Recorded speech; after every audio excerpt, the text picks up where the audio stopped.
জানেন আসসালামু আলাইকুম, আশা করি সবাই ভালো আছেন। আলহামদুলিল্লাহ আমিও ভালো আছি। আমাদের স্বাধীন হওয়ার পরের দিন মানে 6 আগস্ট আমি আমার বাবার বাড়ি চলে আসছি।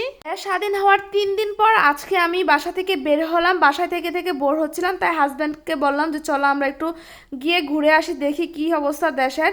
তো এসে দেখি যে আলহামদুলিল্লাহ খুব সুন্দরভাবে ভাই বোনেরা হচ্ছে ট্রাফিকের কাজ করতেছে, প্লাস রাস্তাঘাটে যে ভাঙচুর হয়েছে, যে সব আবর্জনা ছিল সব কিছু পরিষ্কার পরিচ্ছন্ন করে ফেলেছে। আর ট্রাফিকের কাজগুলো কিন্তু তারা খুব সুন্দরভাবে করতেছে নিজেদের উপরে। এই রোদ্রের মধ্যে দাঁড়িয়ে তারা কিন্তু কঠোর পরিশ্রম করে সব কিছু মেনটেন করার চেষ্টা করতেছে। তো সব কিছুই কিন্তু ভালো ছিল। এর মধ্যে আমরা চলে গেলাম আমাদের মুন্সিগঞ্জ থানায়। তো ভিতরে ঢুকতেই দেখি যে এই অবস্থা গাড়িগুলোর। যখন আমি ভিতরে প্রবেশ করতেছি তখন কিন্তু আমার অনেক খারাপ লাগতেছিল যে কি হয়ে গেল, কি ছিল আর কি হয়ে গেল। আর এই 5 থেকে 6টা গাড়ি একেবারে নষ্ট হয়ে গিয়েছে। আমি কিন্তু কোনো দিনও এই থানার আশেপাশেও আসিনি, থানার ভিতরটা কীরকম হয় সেটাও কিন্তু কখনো দেখিনি। কিন্তু আজকে কিন্তু সাহস করে চলে যাচ্ছি, দেখেন একা একাই হাঁটতে হাঁটতে। তো এই যে দেখেন গাড়িগুলোর যে অবস্থা হয়েছে, আর এতে কিন্তু আমাদের দেশেরই অনেক ক্ষতি হয়েছে, অনেক ক্ষতিপূরণ দিতে হবে। আর এই ক্ষতিগুলো কিন্তু সাধারণ জনগণের কাছ থেকেই নেওয়া হবে।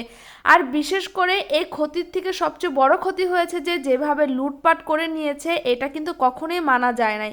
ঠিক আছে, আমাদের দেশকে স্বাধীন করেছি, কিন্তু স্বাধীনতার ফল যে এরকম হবে এটা কিন্তু কেউ কোনো দিনও আশা করেনি। আর আমাদের মতো কিন্তু অনেকেই দেখতে আসতেছিল, আর অনেকেই হচ্ছে আফসোস করতেছিল এরকম অবস্থা দেখে। আমাদের মুন্সিগঞ্জ শহরও কিন্তু ভালো ছিল না, অবস্থা কিন্তু অনেক খারাপ ছিল। তো আমি এই তো ভিতরের দিকে প্রবেশ করতেছি এখন থানার ভিতর সাইডটা ঢুকে তো আমার মনটা একেবারে আরো ভেঙে গেল যে কি অবস্থা হয়েছে, একেবারে শেষ করে দিয়েছে সব।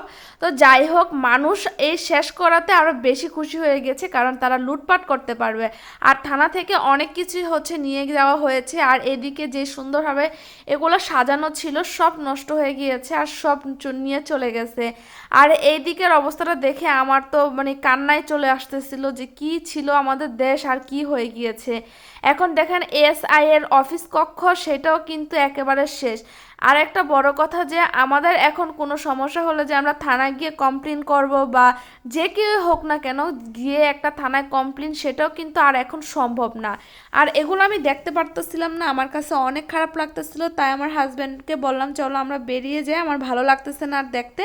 তো আমরা বেরিয়ে গেলাম। এখন তো মনে হচ্ছে আমাদের দেশের পরিস্থিতি আরো বেশি খারাপ। কোনো সমস্যা হলে, কোনো কিছু হলে কিন্তু আমরা থানায় আসি সর্বপ্রথম, সেই অবস্থাটাও কিন্তু এখন আর নাই। তো আশেপাশে কিন্তু অনেক দোকানপাট পুড়ে ফেলছে, এগুলো দেখে তো আমাদের আসলে অনেক, আমার বিশেষ করে অনেক খারাপ লাগতেছিল।